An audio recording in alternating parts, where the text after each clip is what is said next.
بسم الله الرحمن الرحيم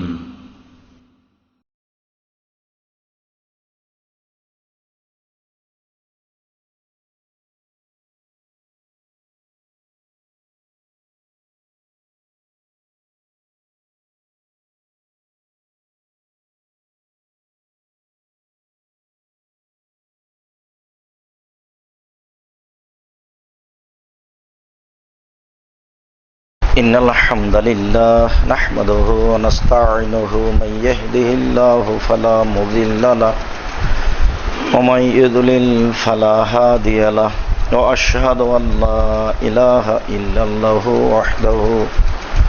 وحده لا شريك له وأشهد أن محمدا عبده ورسوله أما بعد فإن خير الحديث كتاب الله وخير الهدى هدى محمد صلى الله عليه وسلم وشر الأمور محدثاتها وكل محدثة بدعة وكل بدعة ضلالة وكل ضلالة في النار.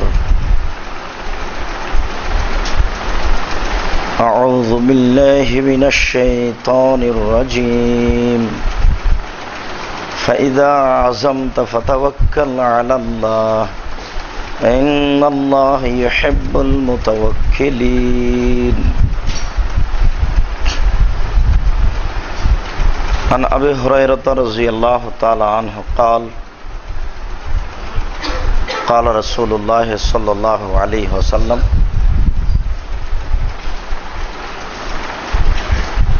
يدخل الله تعالى من أمتي 70,000 بغير حساب ولا عذاب الذين لا يسترقون ولا يتطيرون وعلى ربهم يتوكلون.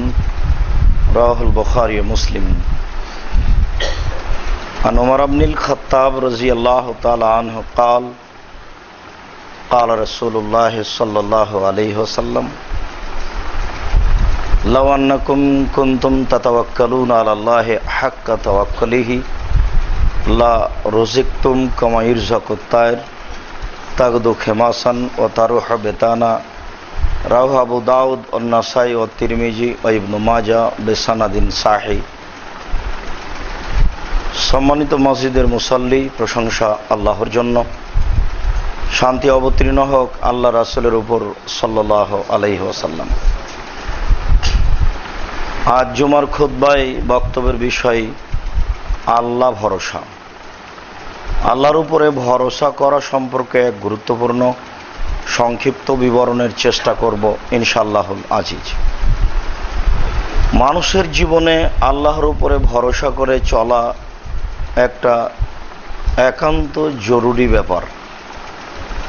যখন মানুষ আল্লাহকে চিনতে পারে, জানতে পারে, বুঝতে পারে, তখনই মানুষ আল্লাহর উপরে ভরসা করা প্রয়োজন মনে করে। আর তখনই মানুষ বাড়ি থেকে বের হওয়ার সময় বলতে শিখে বিসমিল্লাহি তাওয়াক্কালতু আলাল্লাহ লা হাওলা ওয়ালা কুওয়াতা ইল্লা বিল্লাহ। আমি আল্লাহর নামে বাড়ি থেকে বের হয়ে লক্ষ্যোদ্দেশ্যে চলা যাত্রা আরম্ভ করলাম। আমি তোমার উপরে ভরসা রাখি। নড়াচড়া করাও চলাচল করার শক্তি আমার নেই, একমাত্র তোমার শক্তি ছাড়া। আমার চলা, আমার না চলা একমাত্র তোমার শক্তির উপরে নির্ভর করে। মানুষ এই কথা বলতে শিখে, আর তখনই শয়তান তাকে বলে যে কুফিতা ও উকিতা, আল্লাহ তোমাকে রক্ষা করলেন আর আল্লাহ তোমাকে শয়তান থেকে হেফাজত করলেন। এই বাক্যটি এত গুরুত্বপূর্ণ বাক্য যে শয়তান তখন বলতে বাধ্য হয়, আমি যা করতে চেয়েছিলাম তা আর হলো না। তোমার এই বাক্য বলার কারণে আমার শক্তি খর্ব হলো, আমি আর নিজস্ব শক্তির ভিত্তিতে তোমার কিছু করতে পারবো না। কাজেই মানুষের জীবনে একটি জরুরি কাজ নির্ভর করে আল্লাহর উপরে ভরসা করা। আল্লাহর উপরে ভরসা করে বহু নবীগণ কিছু করেছেন, বলেছেন, এবং অতীতের অনেক পরহেজগার মানুষ তা করেছেন, তা আমরা দেখতে পাই। তারই কিছু সংক্ষিপ্ত আমরা বিবরণ পেশ করব, যাতে করে আমাদের জীবনে আমরা আল্লাহর উপরে ভরসা করে কাজ করতে পারি। এ ব্যাপারে আমরা প্রথমে আমাদের নবী মুহাম্মদ সাল্লাল্লাহু আলাইহি সাল্লামের কথাটি বলি। আবু বকর সিদ্দিক রাদিয়াল্লাহু তাআলা আনহু বলেন, কুনতু মান নবী সাল্লাল্লাহু আলাইহি সাল্লাম ফিল গার, আমি আল্লাহ রাসূলের সাথে গারের শহরে গর্তের মধ্যে ছিলাম। গারে হীরা হচ্ছে নবী হওয়ার পূর্বে যেখানে তিনি গিয়ে আশ্রয় নিয়ে নিজের গতিতে জিকির আজকার করতেন, দিন ধর্ম পালন করতেন। যেখানে জিবরাইল আলাইহিস সালাম প্রথমে এসেছিলেন সেটা হচ্ছে গারে হীরা। গারে শহর রাতের অন্ধকারে কোনো এক সময়ে আবু বকর সিদ্দিকের সাথে করে মক্কা ছেড়ে মদিনায় পালিয়ে যাচ্ছেন।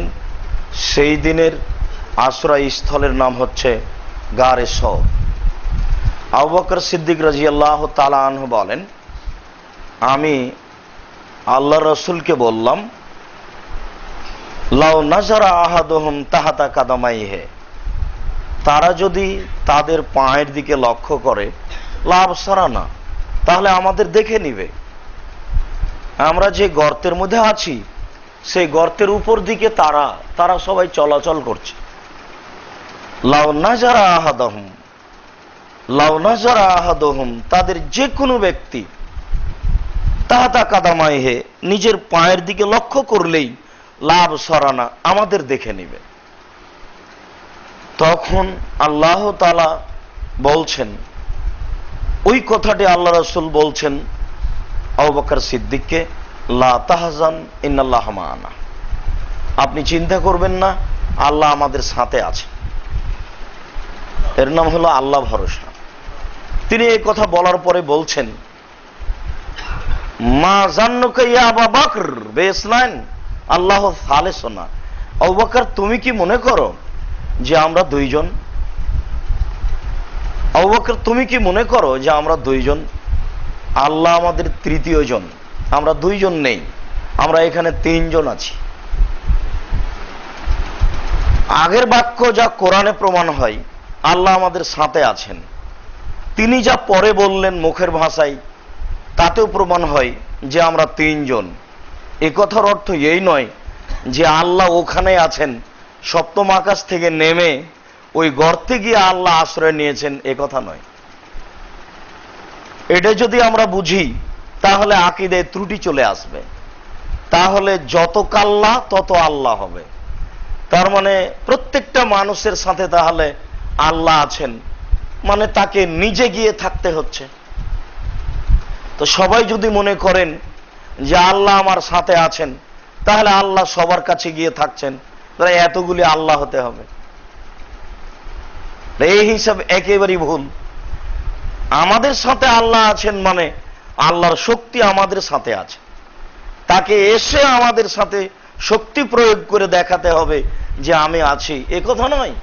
তার শক্তি হলো কুন ফায়াকুন, যা তিনি চাচ্ছেন তা হতে বলবেন, তাহলে হয়ে যাবে। এটাই হলো শক্তি। ইব্রাহিম আলাইহিস সালামকে যখন আগুনে নিক্ষেপ করা হলো, আব্দুল্লাহ ইবনে আব্বাস রাদিয়াল্লাহু তাআলা আনহু বলেন, কালা ইব্রাহিম হাসবুনাল্লাহু নি'মাল ওয়াকিল, কালাহা সালাসা মাররা হিনা উলকিয়া ফিন্নার। যখন ইব্রাহিম আলাইহিস সালামকে আগুনে নিক্ষেপ করা হলো, তখন বলেছিলেন, হাসবুনাল্লাহু নি'মাল ওয়াকিল, আল্লাহ আমার জন্য যথেষ্ট, আর আমার যত কাজ আছে সমস্ত কাজের জন্য তিনি উত্তম কর্মদাতা। তিনি যেভাবে করবেন সেটাই হবে, আমার এই বিষয়ে ভাবার কিছু নেই। তাই আল্লাহ উত্তরে বললেন, ইয়া নারু কুনি বারদা ওয়া সালামা, আগুন তুমি ঠান্ডা শীতল হয়ে যাও। যাতে করে ইব্রাহিমের কোনো ক্ষতি না হয়। ইব্রাহিম যা বললেন আল্লাহ তার উত্তরে বললেন। ইব্রাহিম বললেন আমি আল্লাহর উপরে ভরসা করি। তা আল্লাহ বললেন ঠিক আছে, আমি তোমার বিষয়টি দেখলাম। এর নাম আল্লাহ ভরসা। মুসা আলাইহিস সালাম পালিয়ে যাচ্ছেন ফেরাউনের এলাকা থেকে। ফেরাউন মুসা আলাইহিস সালামকে ধরে হত্যা করবে এটা সিদ্ধান্ত নিয়ে ফেলেছে। তাই মুসা আলাইহিস সালামকে বলা হলো আপনি এলাকা থেকে চলে যান। মুসা আলাইহিস সালাম কিছু সঙ্গী সাথী নিয়ে চলে যাচ্ছেন। সামনে সাগর, বাহারে কুলজুম, নীল নদ নয়, কুলজুম সাগর। কুলজুম সাগরের পাশে যখন তিনি উপস্থিত হলেন, তালা আসহাবু মুসা, তখন মুসা আলাইহিস সালামের সঙ্গী সাথী বললেন ইন্না লামুদরাকুন, আমরা বন্দী, আমরা আটকা পড়েছি। কেন? আমাদের তো এখন সামনে সাগর, ডানে বামে পিছনে ফেরাউন, আমরা এখন আটকা পড়েছি। তখন মুসা আলাইহিস সালাম বললেন কাল্লা, কখনো নহে, অসম্ভব, এটা হতে পারে না। কাল্লা শব্দের অর্থ এই, কখনো নহে, অসম্ভব, এটা হতে পারে না। কেন? ইন্নে মায়ে রব্বি, আমার সাথে আমার প্রতিপালক রয়েছেন, সাইহাদিন, তিনি আমাকে পথ দেখাবেন। কিভাবে পথ দেখাবেন এটা মুসা আলাইহিস সালাম জানেন না, তবে তিনি বিশ্বাসী। এর নাম আল্লাহ ভরসা।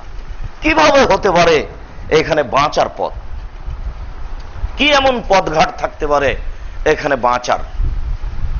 ফাওয়াহাইনা ইলা মুসা, আমি তখন মুসাকে বললাম, আল্লাহ বলছেন মুসা যখন এভাবে বলল তখন আমি মুসাকে বললাম মুসা আনিজির বেআসাকাল বাহারা, তোমার লাঠি দিয়ে একটু সাগরের উপরে মারো। আল্লাহ নিজে থেকেই কাজ করতে পারেন, কোন ফায়াকুন হও হয়ে যাও, কিন্তু সহজে আল্লাহ নিজে থেকে কোনো কাজ করেন না, মানুষ দিয়েই করান। সে মুসা তোমার হাতে যে লাঠি আছে, মুসাকে এই লাঠি সম্পর্কে একবার জিজ্ঞাসা করা হয়েছিল, মাবে এমিনে কে মুসা, মুসা তোমার হাতে কি? এটা আল্লাহ বলছে। তো মুসা আলাইহিস সালাম বলছে যে হ্যাঁ আসা, এটা আমার লাঠি, এটা দিয়ে আমি গাছের উপরে পিটিয়ে, ডালের উপরে পিটিয়ে পাতা ঝরিয়ে আমার ছাগলকে খাওয়াই। এটা হলো আমার প্রথম কাজ। আর অতাওয়াক্কা আলাইহা, আমি রাখাল মানুষ তো, সময়ে যেতে যেতে সামনে কোনো যদি ড্রেন পড়ে, নালা, তাহলে আমি লাঠের উপরে ভর দিয়ে লাফ দিয়ে দিক থেকে ওদিক চলে যায়, এটা আমার কাজ হয়।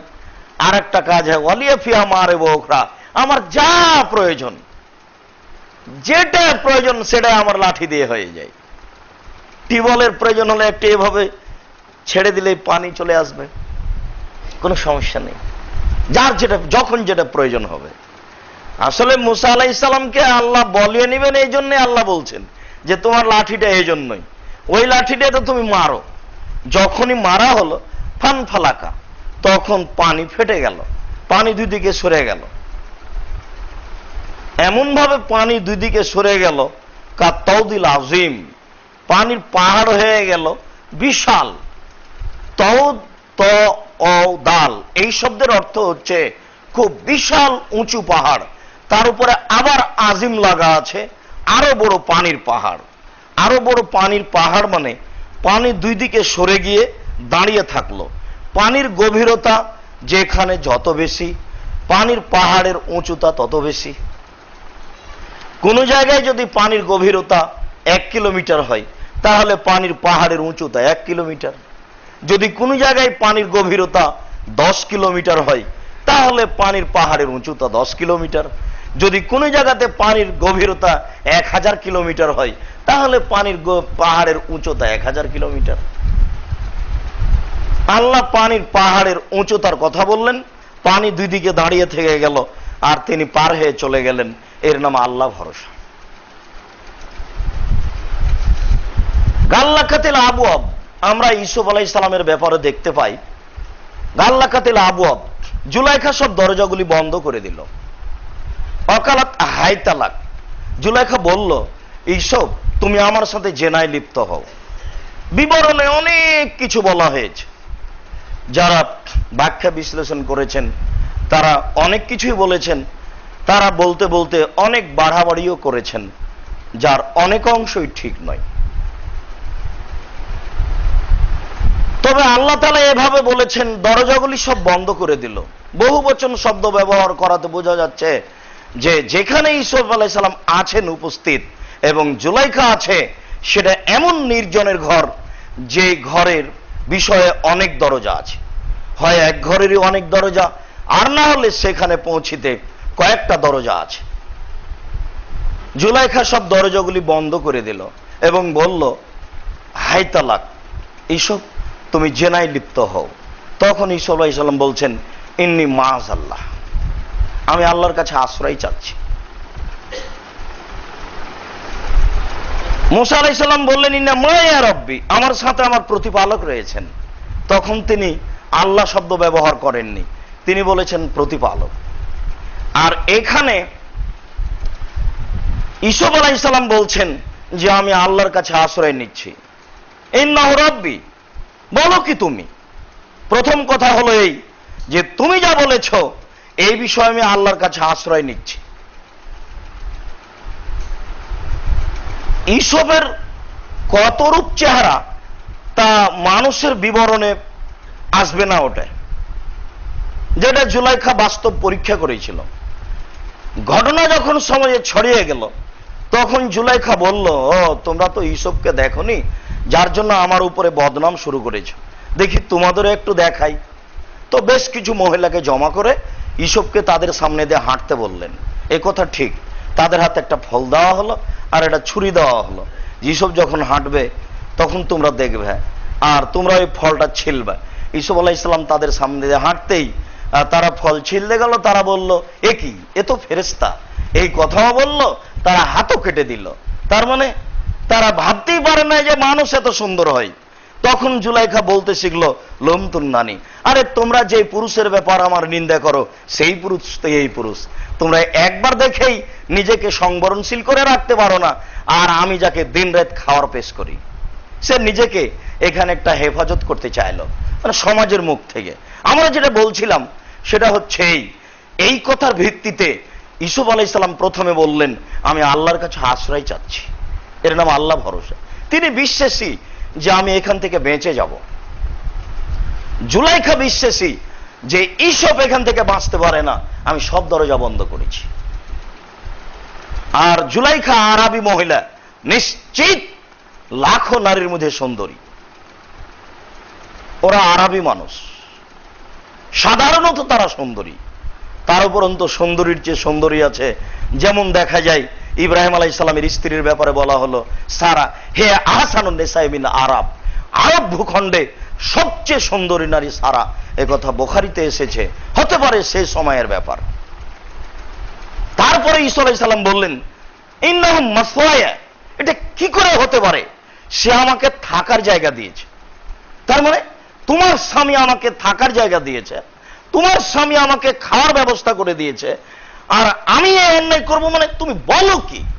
প্রথমত এটা আল্লাহর সাথে নেহায়াত অন্যায় কাজ করা হবে, এরপরে আমার মালিকের সাথে হবে এটা নেহায়াত অন্যায়। তুমি আমার মালিকের স্ত্রী, আমার মালিক এখানে থাকা খাওয়ার ব্যবস্থা করে দিয়েছে, তোমার সাথে আমি অন্যায় করবো? মানে ইন্নাহু লা ইফলাহু যালিমিন, যার জীবনে এরকম অন্যায় করেছে, মালিকের সাথে অন্যায় আচরণ করেছে, তার জীবনেও কোনোদিন পরিত্রাণ পেতে পারে না, আমি সব বলছি। এরপরেও একটা কথা আছে, চোরে শোনে না ধর্মের কথা। জুলাইখা এই কথাকে উপেক্ষা করে ইউসুফকে ধরার চেষ্টা করলো। যখন ইউসুফ আলাইহিস সালাম বেকায়দা দেখলেন যে এভাবে হচ্ছে না, তখন তিনি ওখান থেকে পালিয়ে যাওয়ার জন্য দৌড় দিলেন। তখন তিনি দরজা খুলে বের হচ্ছিলেন, এটা বোঝা যায় না, দরজা সব এমনিতেই খুলে যায়। তাতে কোরআন মাজিদে যেভাবে এসেছে, জুলাইখা জামার পিছন দিক চেপে ধরলো, জামার পিছন দিক ছিঁড়ে তার হাতে থেকে গেল। ইউসুফ আলাইহিস সালাম বের হয়ে আসলেন সব দরজা উপেক্ষা করে, মানে দরজা এমনিতেই খুলে গেছে। এটাই চূড়ান্ত, এটার নামে হচ্ছে আল্লাহ ভরসা। যেমন বাহির দরজায় ইউসুফ আলাইহিস সালাম বের হয়েছেন, তখনই সেখানেই জুলাইখার স্বামী। এক জায়গায় তিনজন, যেখানে জুলাইখা সেখানেই জুলাইখার স্বামী, সেখানে ইউসুফ আলাইহিস সালাম। দুইজনের দুই মন্তব্য। জুলাইখা বলল, আপনার কাজের লোক আমার সাথে অন্যায় করতে চায়। ইউসুফ আলাইহিস সালাম বললেন, হে সে আমার সাথে অন্যায় করতে চেয়েছে, সে আমাকে ফুসলিয়েছে। এটা ওরা হাতে হাতে না করতে হবে এরকম কথা, হাতে হাতে। একটু দেরি করলে এটা অপবাদের ব্যাপার, একটু দেরি করলে এর সমস্যা আছে। জুলাইখা বলল, আপনার কাজের লোক আমার সাথে অন্যায় করতে চাই, এর বিচার হতে হবে। আপনি বিচার না করলে বলছি একে হয় পিটাতে হবে, না হয় জেলখানায় বন্দি করতে হবে। ইউসুফ আলাইহিস সালামের 12 বছর জেল হলো। তবে জুলাইখার স্বামী বলল, ইউসুফ আর এই জান হাজা, তুমি এখান থেকে মুখ ফিরিয়ে নাও, বিষয়টি আমি বুঝতে পারছি। তখনই জুলাইখার স্বামী বুঝতে পেরেছিল কোন সমস্যা আছে, কিন্তু সার্বিক সমস্যাকে লক্ষ্য করে জুলাইখার স্বামী ইউসুফকে জেলখানায় দেওয়া ছাড়া কোনো পথঘাট বুঝতে পারেননি। তার শান্ত হতে পারে এটা তিনি ভাবছিলেন। আর ওই পরিস্থিতিতে ইউসুফ আলাইহিস সালামের জেলে যাওয়া জরুরি ছিল পরিবেশ পরিস্থিতিকে ঠেকানোর জন্য। পরিস্থিতি ছিল এত ঘোলাটে। এই কথাটি ইউসুফ আলাইহিস সালাম আবার শেষে বললেন, যখন তাকে জেলখানা থেকে বের হতে বলা হলো। তখন তিনি বললেন, আমি জেলখানা থেকে বের হব না, আগে কথা প্রকাশ হতে হবে যে আমি অন্যায় করিনি, বাদশার স্ত্রী জুলাইখা করেছে, এটা জাতিকে বলতে হবে। তারপরে আমি জেল থেকে বের হব না। তখন আমাদের নবী মুহাম্মদ সাল্লাল্লাহু আলাইহি ওয়াসাল্লাম বলেছিলেন, ইউসুফ আমার চেয়ে অনেক ধৈর্যশীল। আমি 12 বছর জেলে থাকার পরে যদি আমাকে বলতো যে বাইরে চলেন, আমি তাৎক্ষণিক বের হয়ে যেতাম। চলো কতদিন থেকে জেলে আছি। কিন্তু ইউসুফ এই কথা বললেন না, বললেন যে আগে প্রকাশ হতে হবে কথা সত্য না মিথ্যা। তখন তিনি একথা বলেছিলেন, যালিকা লিয়ালাম আন্নী লাম আকুনু বিল গায়ব, এটাকে প্রকাশ হতে হবে যে আমি মালিকের অগোচরে তার স্ত্রীর সাথে অন্যায় করিনি, আমি তার কোনো খেয়ানত করিনি। এই কথা আগে জাতির সামনে, বাদশার সামনে প্রকাশ হতে হবে, তারপর আমি বের হব। এই কথাটা তিনি আবার বলছেন সূরা ইউসুফের শেষে। এটা মানুষ জেনে নেই, লাম আকুনু বিল গায়ব, আমি মালিকের অগোচরে খেয়ানত করিনি, আমি মালিকের খেয়ানত করিনি।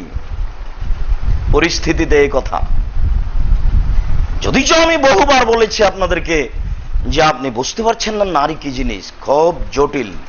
আপনার জীবনের ধ্বংস ডেকে আনার পৃথিবীতে সবচেয়ে বড় মাধ্যম। খুব সাবধান থাকুন। যদিও দিন যত যাবে সমাজে জেনা তত বেশি হবে। 50 জন নারী একজন পুরুষের পিছনে ধাওয়া করবে বলে আল্লাহ রাসূল উল্লেখ করেছেন। 50 জন বলতে 50 জন সংখ্যাই বলা হয়নি, হাজারো নারী, হাজারো পুরুষের হাজারো নারীর সাথে জেনার সম্পর্ক থাকবে, হাজারো নারীর হাজারো পুরুষের সাথে জেনার সম্পর্ক থাকবে। সমাজ শুধু পূর্ণ হবে জেনায় আর জেনায়। 15 বছর পূর্বে মোবাইল জেনার এত বড় মাধ্যম তা মানুষ জানত না। 50 বছর পরে আরো কত মাধ্যম হবে তা মানুষ জানে না। 100 বছর পরে, 500 বছর পরে জেনার আরো কত মাধ্যম হবে তা মানুষ জানে না। যদি এখন মানুষ ভাবছে যে এর চেয়ে আর বেশি কি হতে পারে, আর মানুষ এখন ভাবতেই পারবে না, ভাবার হিসাবে আসবে না। কিন্তু হবে এ কথাই ঠিক। আপনাকে দেখাচ্ছিলাম আল্লাহ ভরসা, কিভাবে তারা আল্লাহর উপরে ভরসা করে থাকত। যখনই মারিয়াম গোসলখানাতে ঢুকেছেন, তখনই সাধারণত আরবিদের একটা নিয়ম ছিল পোশাক কাপড় চোপড় ছাড়াই গোসলখানায় প্রবেশ করা। আজও মানুষ করতে পারে। যেই গোসলখানা ঘেরা আছে সেই গোসলখানায় পরনে কাপড় থাকা জরুরি নয়। নারী পুরুষ স্বামী স্ত্রী একসাথে গোসলখানায় ঢুকেছে ফরজ গোসল করবে বলে কারো পরনে কোনোই প্রকার কাপড় নেই, গামছা বা ছায়া কোনো প্রকারই কাপড় নেই, একেবারেই খালি অবস্থায় আছে। এই অবস্থায় অজু করে গোসল করে শরীর হাত মুছে নিয়ে আবার পোশাক পরে সালাত আদায় করবে, কোনো সমস্যা নেই। অজু ভেঙে যায় পেশাব করলে, পায়খানা করলে, বায়ু আসলে, ঘুমিয়ে গেলে, তাছাড়া অজু ভেঙে যায় না। উত্তেজনা অবস্থায় লজ্জা স্থানে হাত পড়লে অজু ভেঙে যায়, উত্তেজনা বিহীন হাত পড়লে অজু ভেঙে যায় না। যেটা আমরা বুঝেছি কাপড়ের উপরে, তা নয়। কাপড়ের উপর নিচে বলে কোনো কথা নাই। যখন উত্তেজনা অবস্থায় লজ্জা স্থানে হাত পড়বে তখন অজু ভেঙে যায়। এই বিষয়ে এই কথাটি চূড়ান্ত। সম্মানিত মসজিদের মুসল্লি, আমরা আল্লাহ ভরসার উপরে কথা বলছিলাম। এতে জুলাইখা যখন গোসলখানে ঢুকেছেন, তখনই জিবরাইল আলাইহিস সালাম একেবারে হিষ্টপুষ্ট যুবক, সুন্দর টকটকে এক মানুষের আকৃতিতে ভিতরে ঢুকে গেছে। তখন মারিয়াম বলছেন, ইন্নী আউযু বির-রহমান মিনকা ইন কুনতা তাকিয়া। কে তুমি? আমি আল্লাহর রহমানের উপরে ভরসা করে বলছি, তুমি যদি পরহেজগার হও। তিনি বলছেন রহমান, তার মানে তিনি বলতে চাচ্ছেন যে এই মুহূর্তে আল্লাহ বলে যত দয়া পাবো, রহমান বলে তার চেয়ে বেশি দয়া পাবো। এক একটা শব্দের এক একটা ভাবমূর্তি আছে, যারা যেভাবে বুঝেছেন তারা সেভাবে বলেছেন। তিনি মনে করলেন আমার মান সম্মান রক্ষা করার জন্য এটা এত একটা জটিল সময় যে এখানে রহমান বলি। তিনি অবশ্য এই কথা তার খালু জাকারিয়াকে বলেছেন। কুল্লামা দাখালা আলাইহা জাকারিয়া আল মেহরাবা, যতবারই মেহরাবে যাই, অর্থাৎ যেই মসজিদের যেই ঘরে জুলাইখা থাকতেন, যতবারই তিনি সেখানে যেতেন, দেখতেন সেখানে অসময়ের ফল। তিনি বলতেন, মারিয়াম আন্না হাদিল আকা, এসবগুলো তোমার কাছে কোথা থেকে আসলো? গরমের দিনে, শীতের দিনে ফজলি আম, অসময়ের ফল তোমার কাছে কি করে আসতে পারে?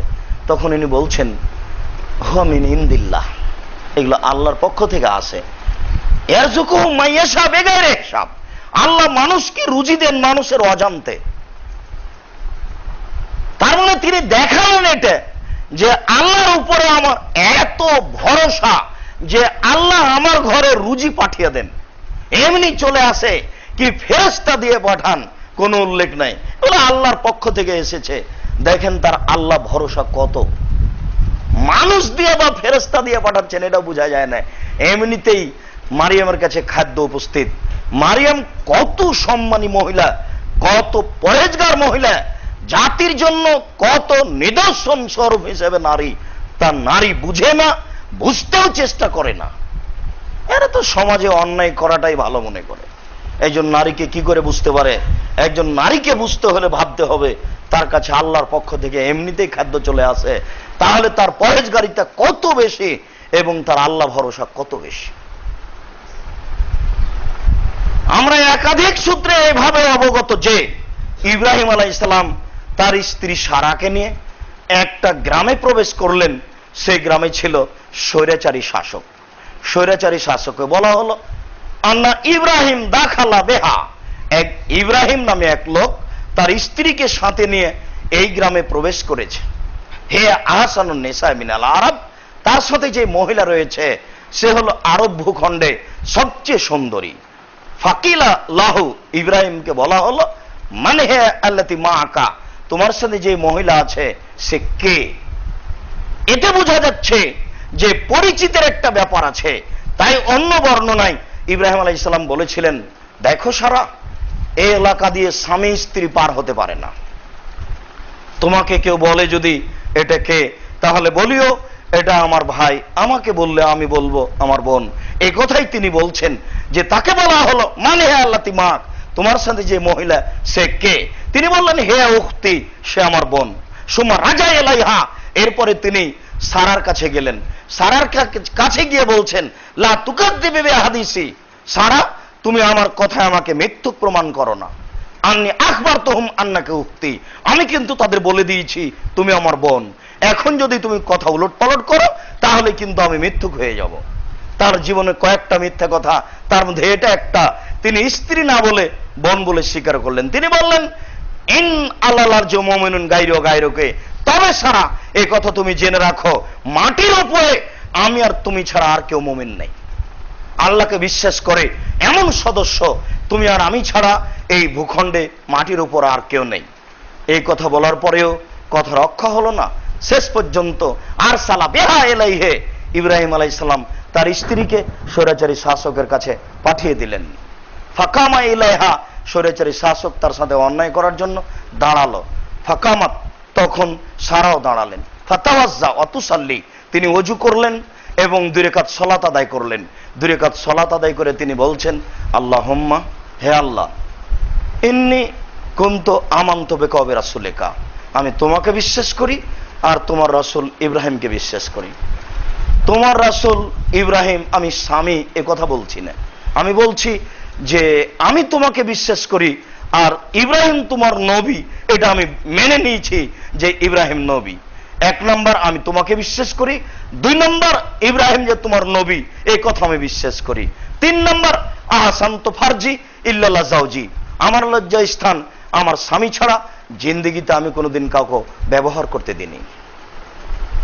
এই 3টে কথা যদি আমার ঠিক হয়ে থাকে, ফালা তুসাল্লিত আলায়াল কাফেরা, তাহলে তুমি আমার উপরে স্বৈরাচারী শাসককে জয় করো না।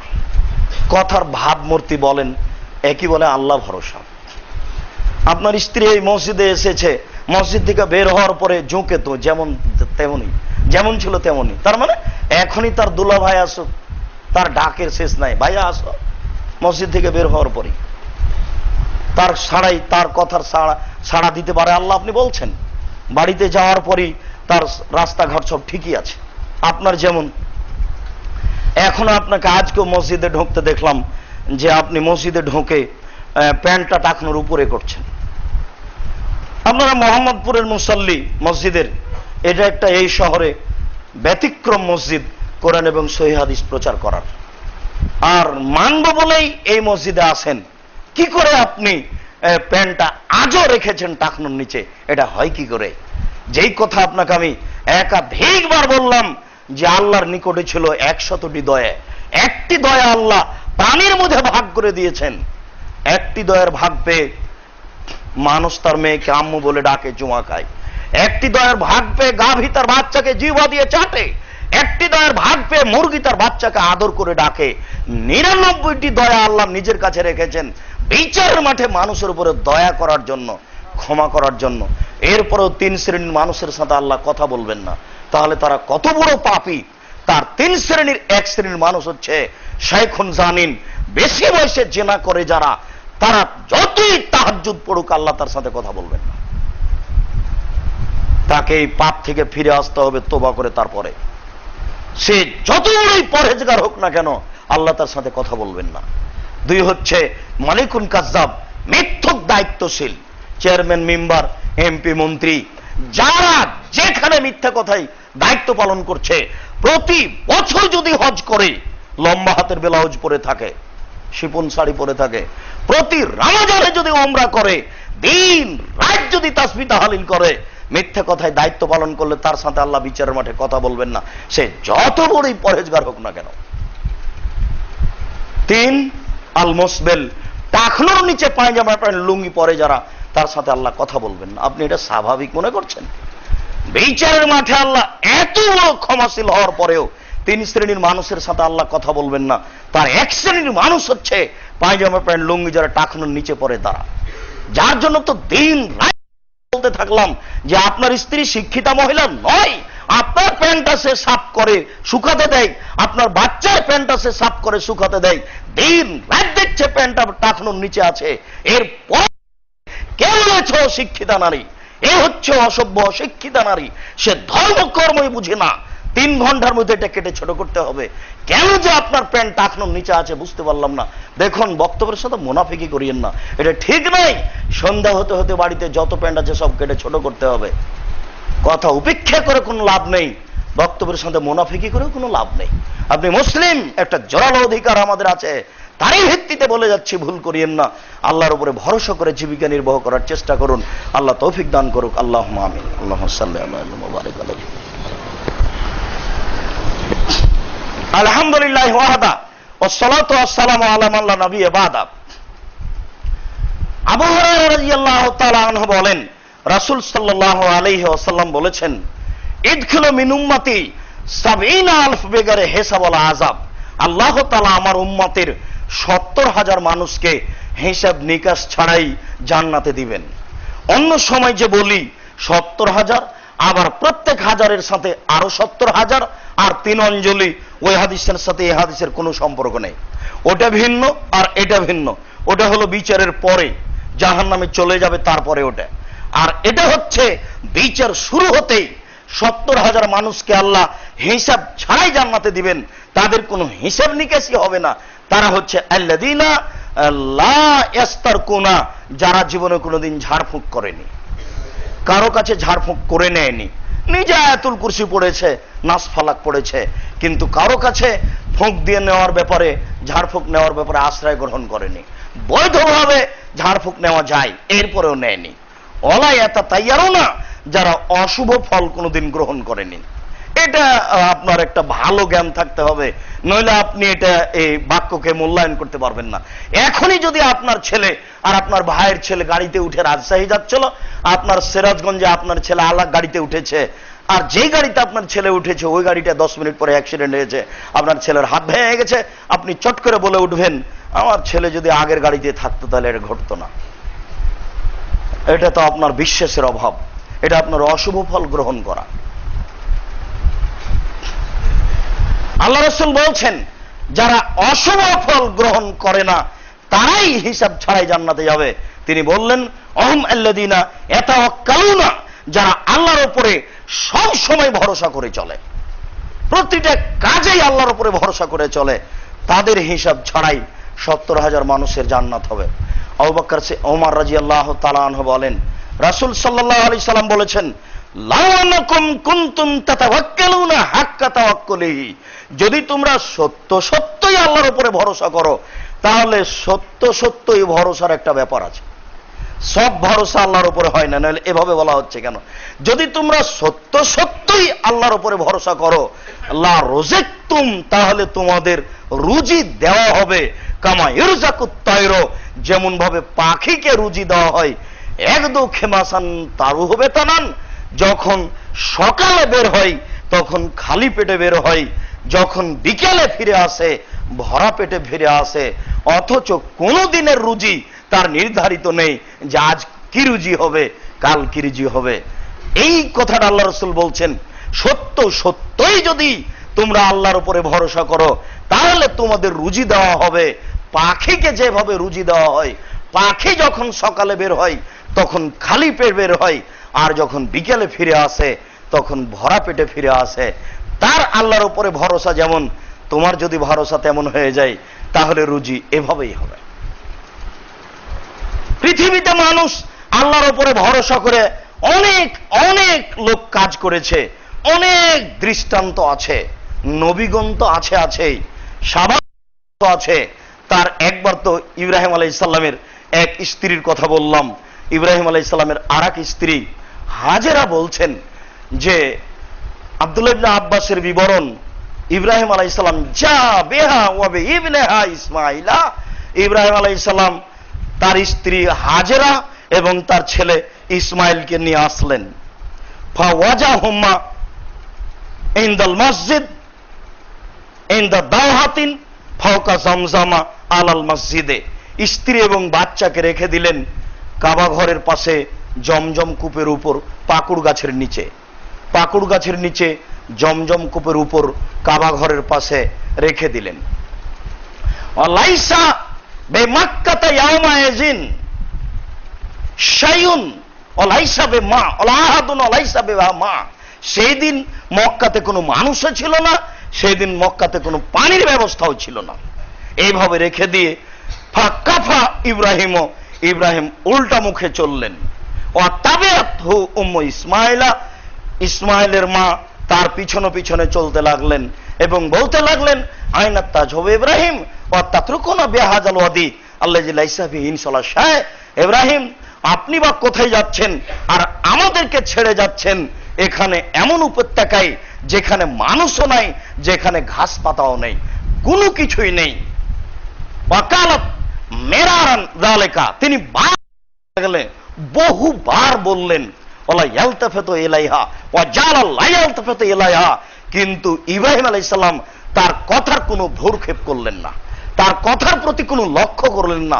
শেষ পর্যন্ত তিনি ভাবলেন মনে হচ্ছে যিনি আমার সাথে কথা বলবেন না, তখন তিনি বলছেন আল্লাহ আমারাকা বিহাজা, তাহলে কি আল্লাহ আপনাকে এইভাবে যেতে বলেছেন? কালা নাম, উনি বললেন নাম, হ্যাঁ।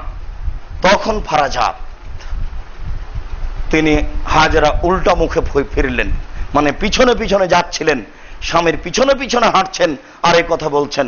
শেষ পর্যন্ত স্বামী যখন কোনো কথা বললেন না, বললেন যে আমি আল্লাহর অনুমতিতে যাচ্ছি এটুকুই। তখন তিনি আবার ফিরলেন।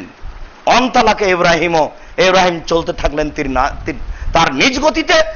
আতা সানায়, তিনি সানায় পাহাড়ের নিকটে চলে আসলেন। লায়রানাহু, তার আহাল পরিবার আর তাকে দেখতে পায় না। ফাজালা ওয়াজহাহু আর বাইতা, তিনি তার মুখমণ্ডলকে কাবা ঘরের দিকে করলেন।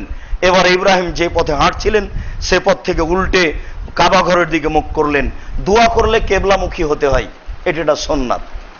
ওয়াদা বিহাউলাইল কালিমাতে, এরপরে ইব্রাহিম আলাইহিস সালাম এই বাক্যগুলি দিয়ে তার পরিবারের জন্য দোয়া করলেন। তিনি বললেন, আল্লাহুম্মা, হে আল্লাহ, ইন্নী আসকানতু মিন যুরিয়াতি, আমার পরিবারের কিছু অংশ রেখে দিলাম, বেওয়াদিন, এমন একটা উপত্যকায়, গায়রে যি দারিন, যেখানে কোনো ঘাস পাতা নেই, ইন দা বাইতিকাল মুহাররম, তোমার এই পবিত্র কাবা ঘরের পাশে। এই কথা তিনি দীর্ঘ সময় ধরে বললেন। আহাল পরিবারের জন্য হাত তুলে দোয়া করা লাগে মাঝে মধ্যে। মানুষের কাছে দোয়া চাইতে হয় ছেলে মেয়ের জন্য, নিজেও ছেলে মেয়ের জন্য মাঝে মধ্যে দোয়া করতে হয়, প্রয়োজনে হাত তুলে দোয়া করতে হয়। নইলে আপনি যতটুকু ভালো আছেন আপনার বাপ মার জন্য আপনার ছেলে ততটুকু ভালো হবে না, ও আর তার চেয়ে খারাপ হবে। তখন দেখবেন যে আপনার ছবিটা সুন্দর করে সাজিয়ে আপনার ঘরে রেখে সম্মান করছে ছবিকে। আপনাকে বলে দিনি, যেই ছেলে মেয়ে বাপের ছবিকে সম্মান করে ও হলো কুসন্তান। যেই ছেলে মেয়ে বাপের ছবিকে সম্মান করে ঝুলিয়ে রাখে ও হলো অশিক্ষিত সন্তান, ও হলো কুসন্তান। ও তো হাজারবার বলা আছে, আপনি আমার ভাষা পরিবর্তন করতে পারবেন না, আমার দেহে শাস্তা আগালি। আপনার কাছে কোনো যুক্তি নাই। আপনাকে ভারী লাগতে পারে, আর ভারী লাগাটাই আমি চাচ্ছি যেন আপনি মরা পর্যন্ত ভুলতে না পারেন। আব্দুর রাজ্জাক সাহেব ওই বাক্যটা বলেছিলেন, মরা পর্যন্ত যেন আপনার শরীর ছিদ্র করে চলে যায়, এমন কথা আমি সেটাই চাচ্ছি। যেই ছেলে মেয়ে বাপের ছবিকে সম্মান করে ঝুলিয়ে রেখেছে কুসন্তান, আপনি আমার ভাষা পরিবর্তন করতে পারবেন না, এটাই ভাষা। ও শিক্ষিত নয়, ও ভালো নয়, তো কুনা তো কি, ও তো ভালোই বুঝে না। এটাই ভাষা, আপনি মনে রাখুন। আপনাকে কষ্ট লাগে এই কথা আমি বহুবার শুনেছি, মাধ্যম দিয়েও আপনি বলেছেন যে আব্দুর রাজ্জাক সাহেব এই কথা একটু পরিবর্তন করে বললেই তো হয়।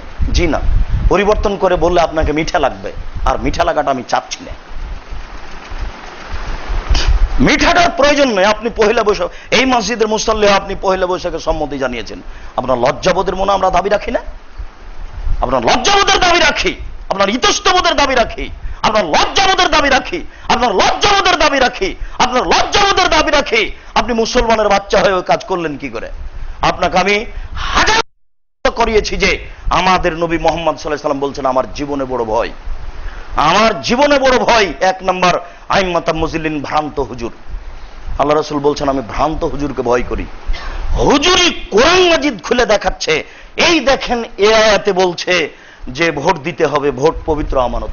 কোরআন মাজিদ খুলে বলছে হুজুর মানুষ, হুজুর মানুষ বলছেন এই দেখেন কোরআন মাজিদে এই আয়াত দ্বারা প্রমাণ হচ্ছে যে মিলাদ চলবে। তাহলে এই ওই পরামর্শ দিয়েছে। নইলে কবরের উপরে ফুল চাপানো এটা একটা অন্যায়, তারপরে নির্ধারিত দোয়া করতে আসা এটা একটা অন্যায়, নারী পুরুষ পাশাপাশি দাঁড়িয়ে হাত তুলে দোয়া করছে এটা একটা অন্যায়, তার উপরে হিন্দু মানুষটা দাঁড়িয়ে আছে পাশে, এটা একটা অন্যায়। এতগুলো অন্যায় জমা হওয়ার পরে এটা ইবাদত হয় কি করে? ওটা নির্ধারিত দিনে আছে, এটা একটা হারাম, নিহায়াত অন্যায় কাজ, এবারে সবচেয়ে বড় পর্যায়ের হারাম। এরপরে কবরে ফুল আছে, এটা সবচেয়ে বড় পর্যায়ের হারাম। এরপরে নারী পুরুষ একাকার হয়ে আছে, এটা সবচেয়ে বড় পর্যায়ের হারাম। এরপরে হিন্দু মানুষটা আছে, এটা একটা বড় পর্যায়ের হারাম। এই দোয়া কবুল হয় কি করে? এক শ্রেণীর হুজুরি এই পরামর্শ দিয়েছে, নইলে এটা হয় কি করে? এই জন্য আল্লাহ রাসূল বলছেন আমার জীবনে বড় ভয় যে ভ্রান্ত হুজুর হবে। মিলাদ তো ওরাই করে। 2 সাতালতাহিকু কাবাইল মিন উম্মতি বিল মুশরিকিন, আমার উম্মত হিন্দুদের সাথে মিশে যাবে। এটার আপনি ব্যাখ্যা করেন, আমি অনুবাদ করলাম। আপনার বুঝে বাংলাদেশে আপনি বসবাস করছেন, আপনি এই বাক্যের আপনি ব্যাখ্যা বের করুন কোথায় কোথায় সেটা যে আমরা হিন্দুদের সাথে মিশে যাই।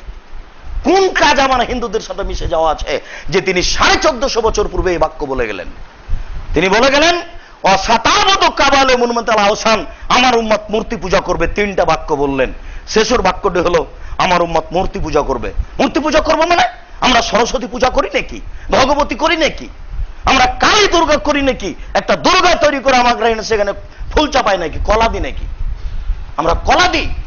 মুসলমানের সন্তান হওয়ার পরে ও কলা দেওয়া কাজটা দেখে আপনাকে খারাপ লাগলো, মাস্টার ডিগ্রি পাস মানুষ, আপনি মুচকি মুচকি হাসছেন আর বলছেন আশ্চর্য বোকা মানুষ, সরস্বতী কালী ভগবতীকে কলা খায়, তার সামনে কলা রেখেছে আর জিলাপি রেখেছে, আপনি সিমেন্ট মাটির খাম্বা তৈরি করে তার উপরে ফুল চাপালেন আবার খালি পায়ে।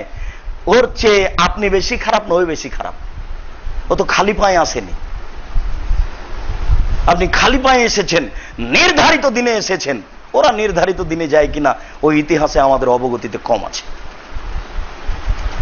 তার একটা পূজা করে, তারা সময়ে দিয়ে আসে, সকাল বিকাল দিয়ে আসে, তবে আপনার মতো নীতি পালন করে না। আপনি বলেন আল্লাহ রসুল যে বাক্যটা বলেছেন সেই বাক্যের সাথে মিল আছে কিনা। আল্লাহ রসুল বললেন আমার উম্মাত মূর্তি পূজা করবে। আমরা মূর্তি পূজা করি মানে আমরা সরস্বতী ভগবতী তৈরি করে মূর্তি পূজা করি নাকি? তিনি এক কথা বললেন কেন?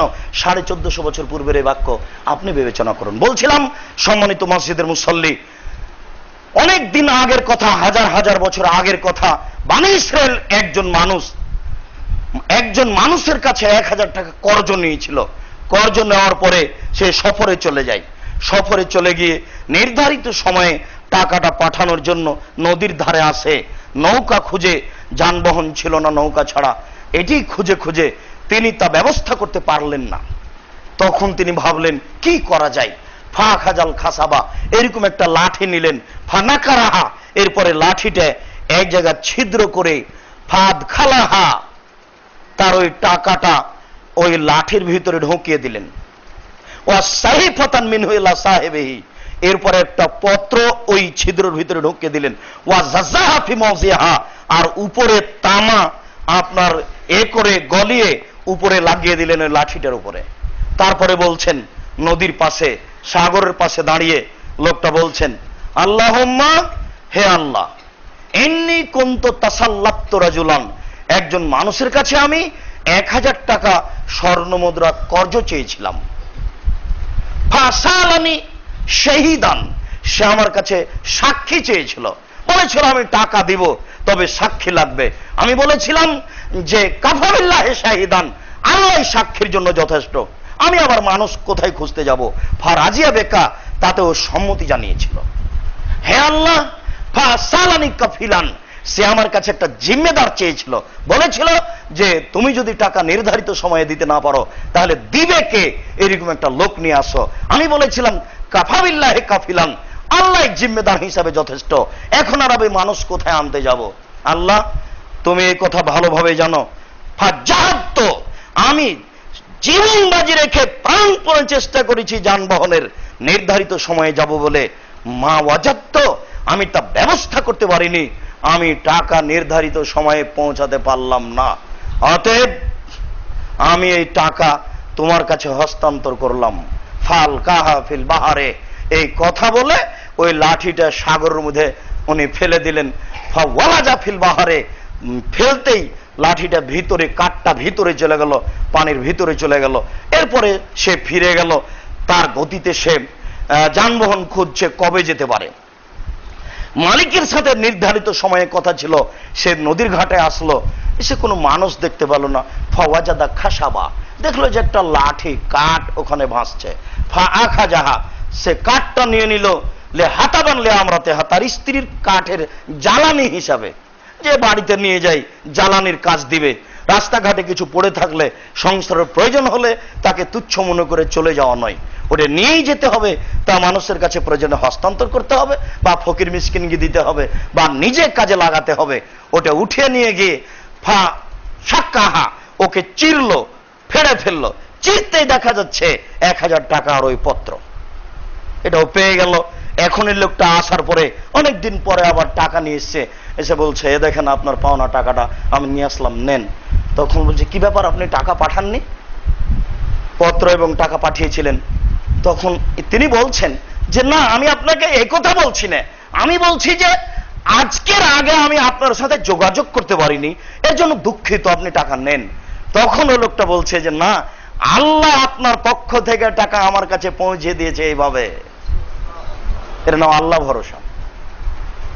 আপনি এই টাকা নিয়ে ফেরত যান, তিনি খুশি হয়ে ওই যে 1000 টাকা আবার পরে নিয়ে গেছিলেন তা নিয়ে ফেরত আসলেন, লাগবে না আপনার টাকা আমি পেয়ে গেছি। দেখেন বুখারী মুসলিমের ঘটনা।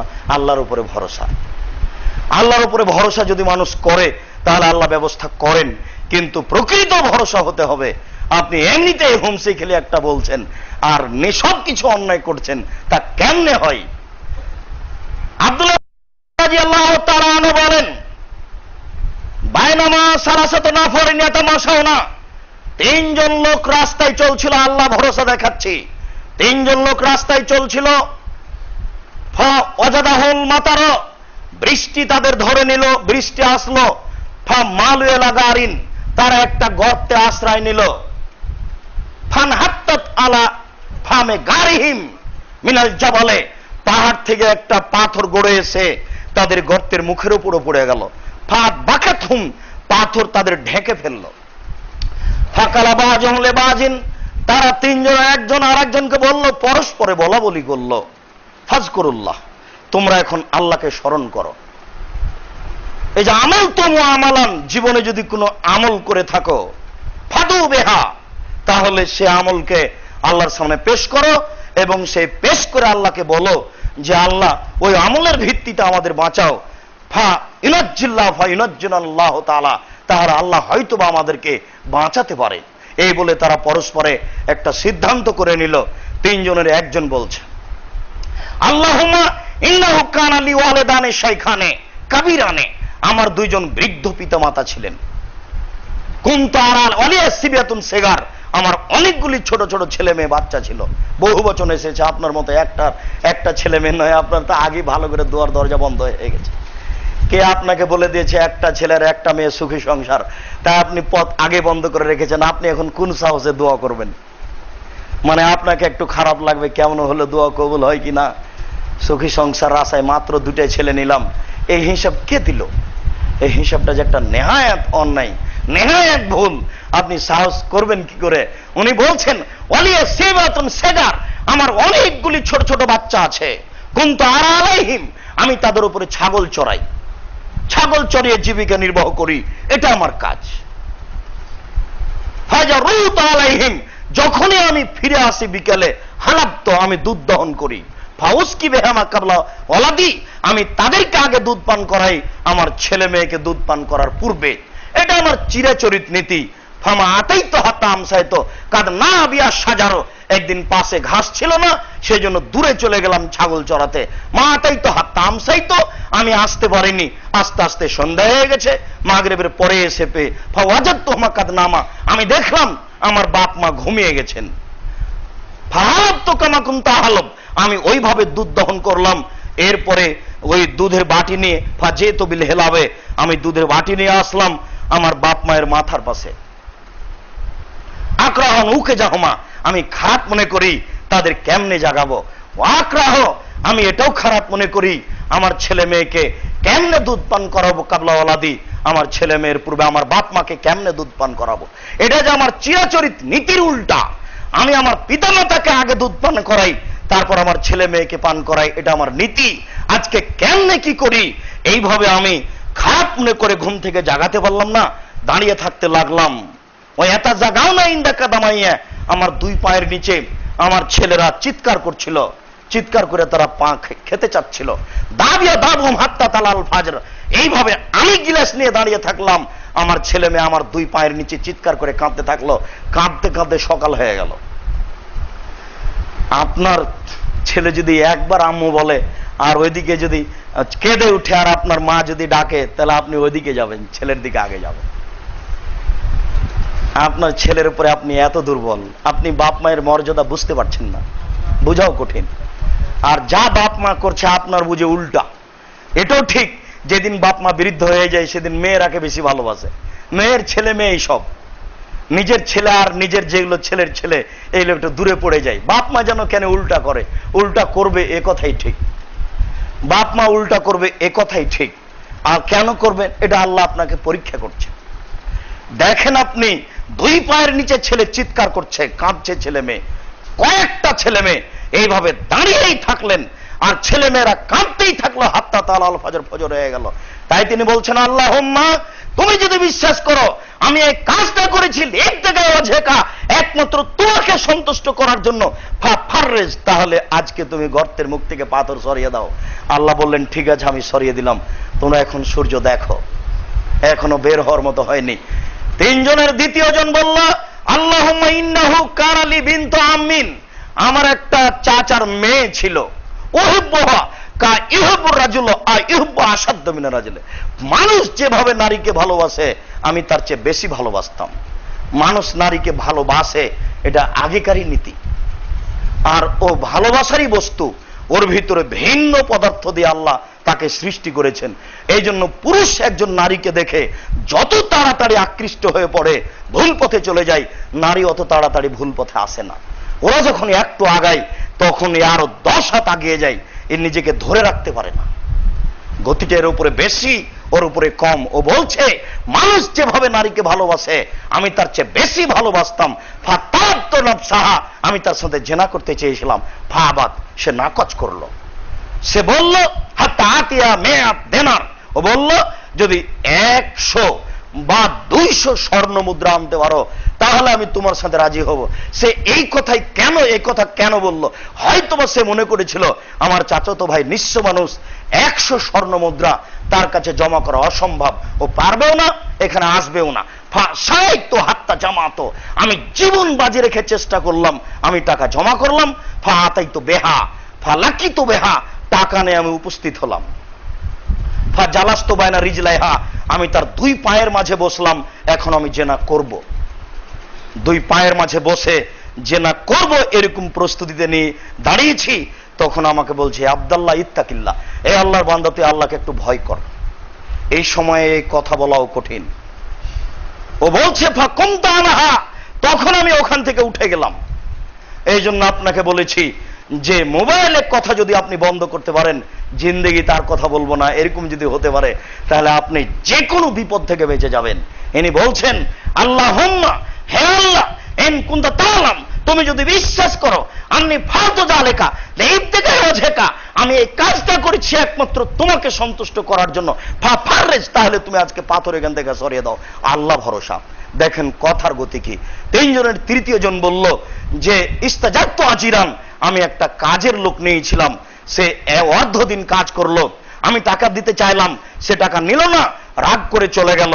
আমি সে টাকা দিয়ে তার ছাগল গরু কিনে বাড়াতে লাগলাম, অনেক হয়ে গেল। অনেক দিন পরে এসে বলছে আমার টাকাটা দেন। আমি বললাম, খুজ হাল মা হাজাল মালাকুল্লাহ, এখানে যত আছে গরু ছাগল সব নিয়ে চলে যাও। আমাকে বলল যে আপনি মজাক করছেন কেন, আমি একদিনে টাকা চাচ্ছি। যে আমি তোমাকে মজাক করিনি, তুমি এগুলো সব নিয়ে যাও। তারপরে সব নিয়ে চলে গেল। আমি চাইলে তাকে একদিনের টাকা দিতে পারতাম, বেশি দিতাম না, কিন্তু এই কাজটা করেছি রাজা রাহমাতেকা অমিন খাসিয়াতা আযাবেকা, তোমার রহমতের আশায়, তোমার শাস্তির ভয়ে করেছি। ফারজ লানা, আজকে তুমি গর্তের মুখ থেকে পাথরটা সরিয়ে দাও। ফাজালাল হাজারো, এই কথা বলতেই পাথরটা সম্পূর্ণ সরে গেল। তারা বেঁচে গেল। বুখারী মুসলিম, একবারে দিনের মতো সত্য কথা। দেখেন আল্লাহ ভরসা, এমনিতেই পাথর কিন্তু সরে গেল। এটা আল্লাহর উপরে ভরসার ফলাফল। সম্মানিত মসজিদের মুসল্লি, আমরা আল্লাহ ভরসার আরো অনেক আলোচনা শুনতে পাবো। আজকের আলোচনার শেষে এসে আপনাদের সাথে জরুরি কয়েকটি কথা। তার প্রথম কথা হচ্ছে, সালাত আদায় করতে আপনি বাধ্য। বুখারী মুসলিমের বাংলা দেখে আপনাকে সালাত আদায় করতে হবে যে কোনো মূল্যে। 15 বছর বয়সে যে সালাত আদায় করে না সে মুসলমান নয়, এ কথাই ঠিক। সে হত্যার যোগ্য, এ কথাই ঠিক। আমরা বলছি সে মহাপাপী। 15 বছর বয়সে কোনো ছেলে মেয়ে নামাজ পড়বে না, এটা হতেই পারে না। 15 বছর বয়স হয়ে গেছে, কোনো ছেলে মেয়ে সালাত আদায় করে না, এটা অসম্ভব, এটা হতেই পারে না। যে কোনো মূল্যে আপনাকে সালাত আদায় করতে হবে। আল্লাহ রাসূলের পদ্ধতিতে সালাত আদায় করতে হবে। যেই পদ্ধতি অন্যান্য মসজিদে দেখছেন, এই পদ্ধতি পরিত্যাগ করতে হবে। তারপরে দ্বিতীয় যেটা জরুরি কথা আপনার সাথে, দেখুন, বিশ্বাস করুন, আপনাকে কাপড় রাসূলের পদ্ধতিতেই ব্যবহার করতে হবে। ডিল ডোল পোশাক পরতে হবে, এই পোশাক পরিহার করুন। স্ত্রীর গায়ে ডিল ডোল, মেয়ের গায়ে ডিল ডোল, বড় পোশাক দেন, নিজেও ব্যবহার করেন। তার পোশাক হবে টাকনুর নিচে আর আপনার পোশাক হবে টাকনুর উপরে। আজ সন্ধ্যা হতে হতে যেন পোশাক বাড়িতে যা আছে তা পরিবর্তন হয়ে যায়। দেখুন, কথাকে অমান্য করার চেষ্টা করিয়েন না। 3, এই মসজিদে অন্য কোনো খরচের ব্যবস্থা নাই। এখানে নিচে কোনো মার্কেট নেই যে সেখানে টাকা পয়সা ইনকাম হয়। কাজে এখানে অনেক খরচ আছে। মনটা সবসময় বড় করে রাখবেন। দান হচ্ছে জান্নাতের একটা বড় মাধ্যম, দান দলিল। মন সংকীর্ণ করবেন না। সালাম ফিরার সাথে সাথেই বের হয়ে যাওয়াটা আপনার সফলতা নয়। 2 মিনিট 3 মিনিট পরে একটু বের হন। বাহিরে গিয়ে তো বন্ধুকে নিয়ে গল্প ঠিকই আছে, এত ব্যস্ত হচ্ছেন কেন? বুঝতে হবে এটা ইমানের ঘাটতি। সম্ভবপর সহযোগিতা করেন যাতে করে মসজিদের কাজগুলি সহজেই হতে থাকে। যেসব খরচগুলি আছে সেগুলো সহজের জন্য ব্যবস্থা হয়। কথা মূল্যায়ন করার চেষ্টা করুন। শেষের কথাটি, আমরা আগামীকাল সকাল 9টায় পিস টিভিতে আলোচনা করার জন্য দুবাই যাচ্ছি। 19 জন মনে হয় যাচ্ছে, আগামীকাল 12 জন যাচ্ছে।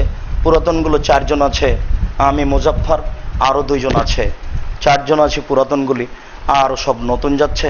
1 মাস যাবৎ সেখানে পিস টিভিতে আলোচনা চলবে।